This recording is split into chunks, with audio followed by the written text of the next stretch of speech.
Bonjour, c'est Jean Bricmont ici.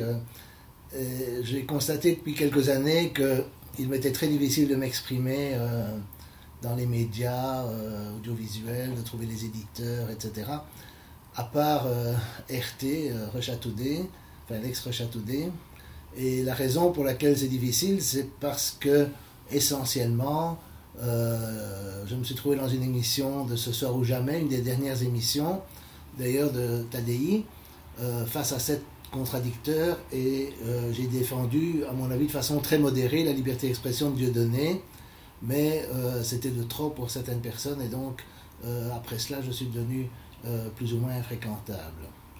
Alors, j'ai décidé de m'exprimer par des vidéos, et je dois dire que j'ai été inspiré par quelqu'un qui n'est pas de mon bord politique, mais que je respecte, qui est Michel Drac, qui fait ce qu'il appelle des notes de lecture, où il passe en revue des livres, et je me propose de commencer, en tout cas principalement, par le même genre d'activité, mais pas dans la même perspective, Michel Drac étant quelqu'un, on va dire, de droite, et pas très à droite, mais considéré comme très à droite, même s'il ne l'est pas. Je vous encourage en tout cas à regarder ces vidéos, je trouve qu'elles sont très bien faites. Et donc je vais, comment dirais-je, exprimer, essayer de faire des comptes rendus de livres et des discussions de livres. Mais les thèmes que je vais aborder sont ceux que j'aborde dans les autres écrits quand j'ai l'occasion d'écrire, à savoir la propagande de guerre et la liberté d'expression qui est indissociable de la critique de la propagande de guerre, les relations internationales, comment dirais-je, la question de la rationalité aussi, parce que je pense qu'il y a énormément d'irrationalité dans le discours politique, la politique de l'identité, le racisme, l'antiracisme, les conflits communautaires, etc. Et donc aussi l'Union européenne. Mais je vais aussi m'intéresser à des auteurs plus ou moins connus, comme par exemple, je vais commencer par parler de Pascal Boniface, mais je vais parler aussi d'Oria Boutelja, d'Alain Benoît, de Jean-Claude Michéa, de Michel Onfray, aussi revenir sur des auteurs plus anciens comme Michel Foucault, le postmodernisme, etc. Et essayer d'éclairer un peu le paysage intellectuel français d'une perspective nouvelle. Comme beaucoup de mes amis ou ennemis de la gauche, y compris ceux qui me vilipendent régulièrement, je suis préoccupé par la montée de l'extrême droite ou la montée de la droite radicale, mais je pense que la façon dont ils la critiquent, la façon dont ils y répondent est catastrophique et contre-productive. Et donc je voudrais offrir une autre perspective pour répondre à la dite montée. Maintenant, évidemment, on peut me reprocher de ne pas être spécialiste de géopolitique, de ne pas être juriste, de ne pas être philosophe, etc.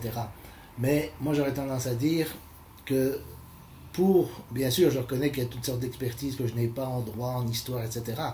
Mais je pense que si les citoyens n'ont pas la possibilité de s'exprimer sur ces sujets, alors c'est remettre le pouvoir à une oligarchie technocratique dans le pire sens du terme, parce que je prétends que ce dont je vais parler ne nécessite pas réellement de compétences particulière. C'est d'ailleurs intéressant, c'est une remarque que fait Noam Chomsky, quand il lui est arrivé, de parler de linguistique, de formel dans les départements de mathématiques, les gens s'intéressent à ce qu'il dit, pas à savoir s'il a un diplôme ou pas en mathématiques.